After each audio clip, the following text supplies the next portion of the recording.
સરસ મજાનું એક ચેપ્ટર ઉષ્માગતિશાસ્ત્ર, છઠ્ઠું ચેપ્ટર છે. આ પહેલા આપણે પહેલું, બીજું અને ત્રીજું ચેપ્ટર જોયું. હવે જોઈએ ઉષ્માગતિશાસ્ત્ર. ઉષ્મા એટલે કહેવાય સાહેબ ઉર્જાનો ફેરફાર. ગતિ એટલે તો કે ફિઝિક્સ કહેવાય. આખું નામ બોલું તો રાસાયણિક ઉષ્માગતિશાસ્ત્ર.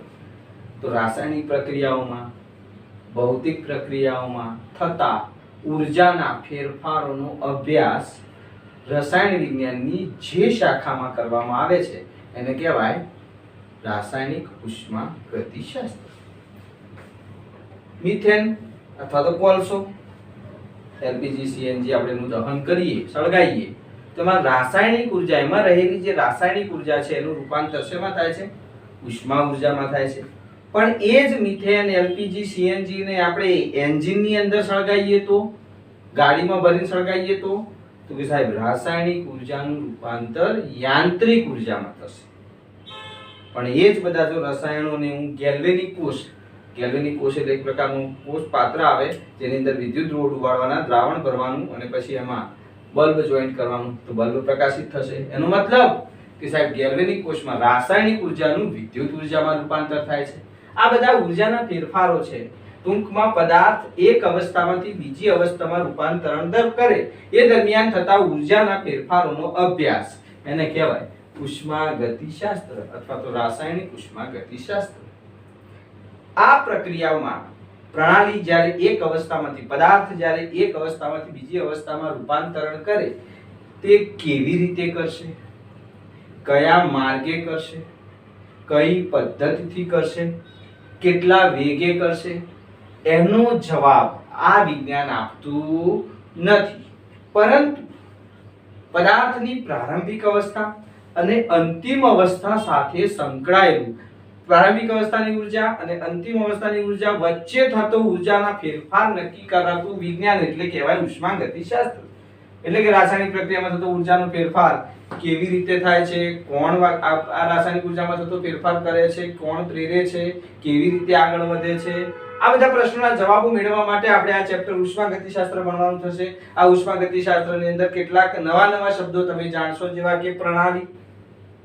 પ્રણાલી એટલે શું, તેના પ્રકારો સમજાવો. એક્ઝેક્ટલી પદાર્થ જો અવસ્થા બદલે તો એને પ્રક્રિયા કહેવાય. પણ જે પદાર્થનું આપણે અવલોકન કરતા હોઈએ અને જો એ પદાર્થ અવસ્થા બદલે તો એને પ્રક્રમ કહેવાય. અને જે પદાર્થનું આપણે અવલોકન કરતા હોઈએ એને કહેવાય પ્રણાલી. દાખલા તરીકે આપણે એક ટેસ્ટ ટ્યુબ લઈએ, ટેસ્ટ ટ્યુબની અંદર એસિડ ભરીએ, પછી બેઝ નાખીએ, એસિડ અને બેઝ વચ્ચે તટસ્થીકરણ કરીએ, ક્ષાર અને પાણી ઉત્પન્ન થાય. તો આપણે આ પ્રયોગ કર્યો પછી કોઈ અવલોકન કર્યું. કોનું અવલોકન કર્યું? ટેસ્ટ ટ્યુબનું? ના, ટેસ્ટ ટ્યુબની અંદર રહેલા દ્રાવણનું. તો એ દ્રાવણ કે જેનું આપણે અવલોકન કરીએ છીએ એ કહેવાય પ્રણાલી. મતલબ આ પ્રણાલી એ આ ચોક્કસ હદ રેખાથી અલગ કરેલ છે. આપણે ટેસ્ટ ટ્યુબ એ શું કહેવાય? એ હદ રેખા કહેવાય. કોની? તો કે સાહેબ આ પ્રણાલી અને બહારનો જે ભાગ છે, પ્રણાલીના સંપર્કમાં રહેલું બાકીનું વિશ્વ, એને પર્યાવરણ કહેવાય. તો આ બાજુનો ભાગ, આ આજુબાજુનો બધો વિસ્તાર કે જે પ્રણાલીની આજુબાજુ છે, જેનો આપણે અભ્યાસ કરી રહ્યા છીએ, એ કહેવાય પ્રણાલી. અને પ્રણાલીની આજુબાજુનું વિશ્વ એને કહેવાય પર્યાવરણ. તો આપણે વ્યાખ્યાયિત કરીએ શબ્દ તો કે વિશ્વનો એક અતિ નાનો ભાગ કહેવાય. કે સાહેબ આ બધું વિશ્વ છે, તો આ વિશ્વની સાપેક્ષે આ ટેસ્ટ ટ્યુબની અંદર રહેલું દ્રાવણ એ શું કહેવાય? વિશ્વનો એક અતિ નાનો ભાગ. કે જે વિશ્વના બાકીના ભાગથી, આપણે બાકીના વિશ્વથી અને કે ચોક્કસ હદ રેખાથી અલગ કરેલો છે અને ટેસ્ટ ટ્યુબથી અલગ કરેલો છે. વિશ્વનો એક અતિ નાનો ભાગ કે જે વિશ્વના બાકીના ભાગથી કે ચોક્કસ હદ રેખાથી તેને અલગ કરેલો હોય, તેના ઉપર પ્રયોગો કર્યા. આપણે એના પર પ્રયોગ કર્યો, પછી એનું અવલોકન કર્યું. પ્રયોગો કરી અવલોકનોની નોંધ લેવાતી હોય તો એને શું કહીશું? આપણે પ્રણાલી કહીશું. શબ્દો પરફેક્ટ યાદ રાખજો. વિશ્વનો એક અતિ નાનો ભાગ, વિશ્વનો એક અતિ નાનો ભાગ કે જે વિશ્વના બાકીના ભાગથી કે ચોક્કસ હદ રેખાથી અલગ કરેલો હોય, જેના ઉપર પ્રયોગો કરી અવલોકનોની નોંધ લેવાતી હોય તો તેને પ્રણાલી કહેવાય. પ્રણાલીના સિવાયનું બાકીનું પ્રણાલીના સંપર્કમાં રહેલું વિશ્વ એને શું કહીશું આપણે? પર્યાવરણ. દાખલા તરીકે હું આ પેનનો અભ્યાસ કરું છું તો આ પેન એ પ્રણાલી કહેવાય, પણ હું મારો સમાવેશ તો કે પર્યાવરણમાં થાય. જે આપણે અવલોકન કરતા પદાર્થ છે અથવા તો પ્રણાલીની આજુબાજુનું જેટલું બી વિશ્વ છે એ બધાનો સમાવેશ એમાં કરીશું? આપણે પર્યાવરણમાં કરીશું. તો પર્યાવરણ કોને કહેવાય? તો કે પ્રણાલી સિવાયનું પ્રણાલીના સંપર્કમાં રહેલું બાકીનું વિશ્વ, જેને શું કહીશું આપણે? પર્યાવરણ. અને પ્રણાલી અને પર્યાવરણ બે શબ્દો ભેગા કરો તો બની જાય વિશ્વ.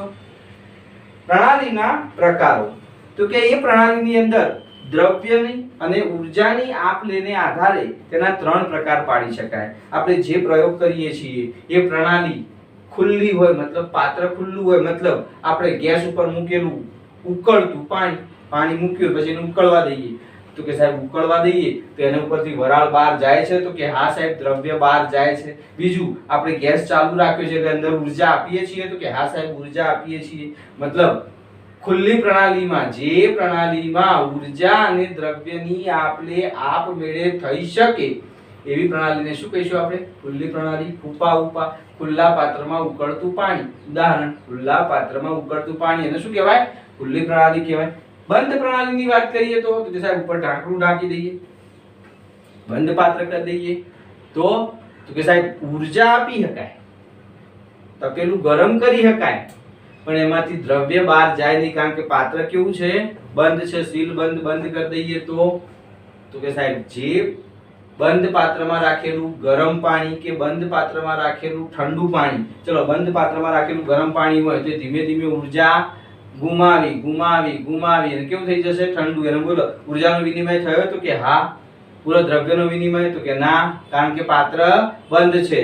બંધ પ્રણાલી માટેનું પાત્ર કેવું હોવું જોઈએ? તો પાછા બધા ડાયાથીન કહે છે બંધ, એટલે બંધ જ હોય ને, પણ બંધ પ્રણાલી માટેનું પાત્ર બંધ હોય તો વાત સાચી, પણ બંધ પ્રણાલી માટેનું પાત્ર ઉષ્માનું વાહક હોવું જોઈએ. ઉષ્માનું કેવું હોવું જોઈએ? વાહક હોવું જોઈએ. તો જે પ્રણાલીની અંદર દ્રવ્યની આપલે થઈ શકતી નથી પરંતુ ઉર્જાની આપલે આપણે થઈ શકે, ઉષ્માનો વિનિમય આપણે થઈ શકે એવી પ્રણાલીને આપણે શું કહીશું? બંધ પ્રણાલી કહીશું. અને જે પ્રણાલીની અંદર દ્રવ્ય ના આપી શકાય, દ્રવ્યની આપલે બી ના થઈ શકે, ઉષ્માનો વિનિમય પણ ના થઈ શકે તેવી પ્રણાલી તો કે દાખલા તરીકે સારી કક્ષાનું, ઉચ્ચ કક્ષાનું સેલોનું થર્મોસ ફ્લાસ્ક લઈ આવીએ અને 2-3 કલાક સુધી આપણે અંદર ઘણી વખત ટ્યુશનમાં આવતા હોય તો ઉનાળામાં શું કરે? અંદર ઘેરથી બરફના ગાંગડા ભરીને લાવે તો ઘેર જાય ત્યાં સુધી અંદર બરફના ગાંગડા જ રહે. એનો મતલબ તો કે અંદર રહેલું દ્રવ્ય એમાં ઉષ્માનો વિનિમય, ઉષ્મા પર્યાવરણમાં બહાર જઈ નહીં કે બહારથી અંદર આવી નહીં, કારણ કે પાત્ર કેવું હતું?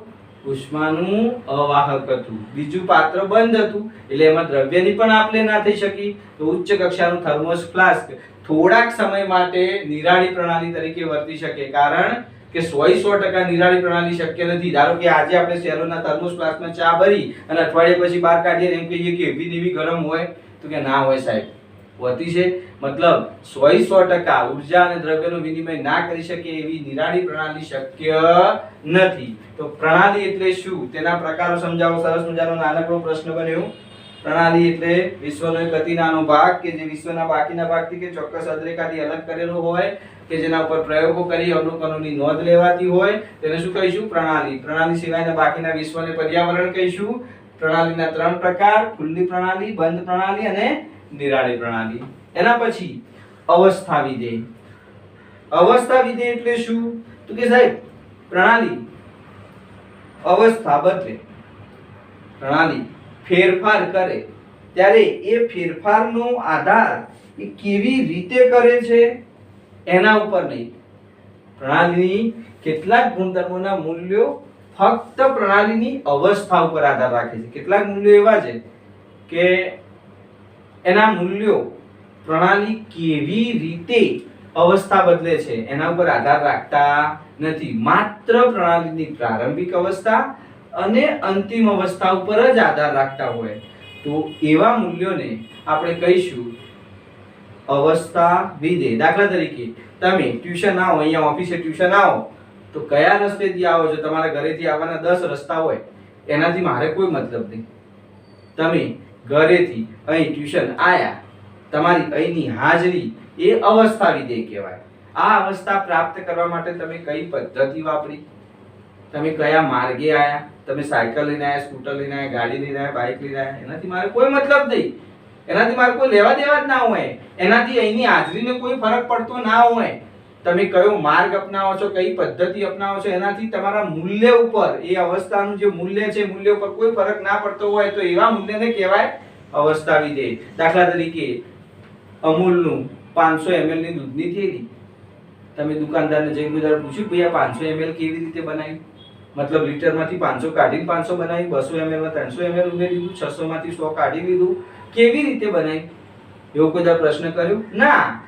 તમે એવું બધા પૂછ્યું કે ભાઈ સમૂહ આવ્યું આ 500 ml દૂધ અહીંયા લાવ્યો કેવી રીતે, સાયકલમાં લાવ્યો, સ્કૂટરમાં લાવ્યો, ગાડીમાં લાવ્યો, ટ્રકમાં લાવ્યો, ટેન્કરમાં લાવ્યો, શેમાંથી લાવ્યો તું આ 500 ml દૂધ અહીંયા લાવ્યો કેવી રીતે? એવો કોઈ પ્રશ્ન કર્યો ના. હાલ એ દૂધની પરિસ્થિતિ, હાલ એનું કદ 500 ml છે. આ 500 ml લાવતા પહેલા એ 10,000 લીટરમાં હતું અને એમાંથી 500 ml બન્યું, કે પછી 200 ml હતું એમાં 300 ml ઉમેરીને 500 ml બન્યું? એનાથી તમારે કોઈ મતલબ ખરો ના સાહેબ. હાલ એ દૂધની અવસ્થા 500 ml છે, એ એની અવસ્થા થઈ. તો આ અવસ્થા પ્રાપ્ત કરતા પહેલા એ દૂધ ક્યાં હતું, કઈ ડેરીમાં હતું, શેનું હતું, ગાયનું, ભેંસનું, ગમે તે, આપણે એનાથી શું મતલબ? હાલ એ દૂધનું કદ 500 ml છે, કદ, અને એનું મૂલ્ય 500 ml, એનાથી કઈ ફરક પડે ખરો? ગમે બીજી ડેરીથી ધારો કે અમૂલની જગ્યાએ આપણે દૂધસાગરમાંથી લાવીએ તો 500 ml નું મૂલ્ય બદલાઈ જાય ખરું? ના બદલાય સાહેબ. એનો મતલબ કદ એ અવસ્થા વિધેય થયું. કેમિસ્ટ્રીનું ઉદાહરણ આપું. એસટીપી એ 1 મોલ વાયુનું કદ 22.4 લીટર હોય તો 22.7 લીટર હોય, તો 22.7 લીટર લાવતા પહેલા, મતલબ એસટીપી એટલે 273 કેલ્વિન તાપમાન અને 1 બાર દબાણ લાવતા પહેલા, ધારો કે 273 ની જગ્યાએ હું 573 માંથી 273 કરું તો 22.7 લીટર આવશે, અને ધારો કે 100 માંથી 273 કરું તો કંઈક જુદું આવશે, એવું ખરું? ના સાહેબ. તમે 100 માંથી 273 કરો કે 573 માંથી 273 કરો, 1 બાર દબાણ 273 વાતાવરણ લાવશો, 273 કેલ્વિન લાવશો, 1 બાર દબાણ લાવશો, એટલે તમારા વાયુ 1 મોલ વાયુનું કદ 22.7 લીટર જ થઈ જશે. એનો મતલબ તમે કેવી રીતે આ તાપમાન, આ દબાણ લાવો છો એનાથી કોઈ મતલબ નહીં. એ વખતે વાયુનું કદ 22.7 લીટર ફિક્સ થઈ જશે. તો કદ એ અવસ્થા વિધેય થયું. દાખલા તરીકે m દ્રવ્યમાન ધરાવતો પદાર્થ h ઊંચાઈએ હોય તો એની સ્થિતિજ ઊર્જા mgh, g એ ગુરુત્વ પ્રવેગ.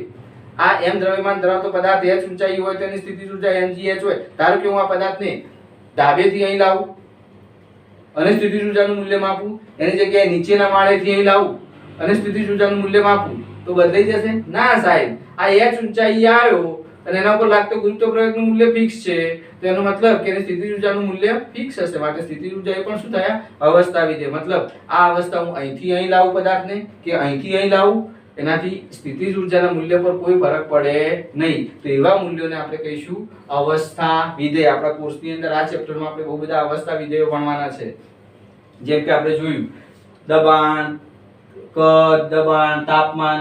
U એટલે આંતરિક ઊર્જા, U એટલે આંતરિક ઊર્જા, H એટલે એન્થાલ્પી, H એટલે એન્થાલ્પી, S એટલે એન્ટ્રોપી અને G એટલે મુક્ત ઊર્જા. આ ચાર અવસ્થા વિધેયો આપણે આ કોર્સમાં ભણવાના છે. ટૂંકમાં અવસ્થા વિધેયની વ્યાખ્યા આપણે પરફેક્ટ ગોખી મારીએ કે પ્રણાલીના કેટલાક ગુણધર્મોના મૂલ્યો ફક્ત પ્રણાલીની અવસ્થા ઉપર, હાલ એની અવસ્થા આ છે, એ અવસ્થા ઉપર આધાર રાખે છે. એ અવસ્થા પ્રાપ્ત કરવા માટેની પદ્ધતિ કે માર્ગ ઉપર આધાર ના રાખતા હોય તો એને આપણે શું કહીશું? અવસ્થા વિધેય કહીશું. આ અવસ્થા વિધેય, આધાર તેને અવસ્થા વિધેય કહેવામાં આવે છે. અવસ્થા વિધેયના ઉદાહરણો તાપમાન, દબાણ, કદ, આંતરિક ઊર્જા, એન્થાલ્પી, મુક્ત ઊર્જા, એન્ટ્રોપી વગેરે જેવા. આ આંતરિક ઊર્જા એટલે શું? તો કે સાહેબ પદાર્થની અંદર રહેલી કુલ ઊર્જા. પછી એ ગતિજ ઊર્જા હોય, સ્થિતિજ ઊર્જા હોય, યાંત્રિક ઊર્જા હોય, વિદ્યુત ઊર્જા હોય, ગમે ત્યાં બધી ઊર્જાનો સરવાળો એટલે કહેવાય પદાર્થની ઇન્ટરનલ એનર્જી, આંતરિક ઊર્જા. ફિઝિક્સમાં એને યાંત્રિક ઊર્જા બોલો છો, યાંત્રિક નહીં, આંતરિક, ઇન્ટરનલ એનર્જી, જેની સંજ્ઞા છે U. પ્રણાલીની કુલ ઊર્જા કે જેમાં રાસાયણિક ઊર્જા આવે, વિદ્યુત ઊર્જા આવે, યાંત્રિક ઊર્જા આવે, ગતિજ ઊર્જા આવે, સ્થિતિજ. આ દ્રવ્ય પોતે પણ ઊર્જાનું એક સ્વરૂપ છે. આ દ્રવ્યને બાળી નાખવું, આઈન્સ્ટાઈન સમીકરણ E = mc², એના મુજબ m દ્રવ્યમાન ધરાવતો પદાર્થ હોય તો એની ઊર્જા E mc² પ્રમાણે શોધી શકો.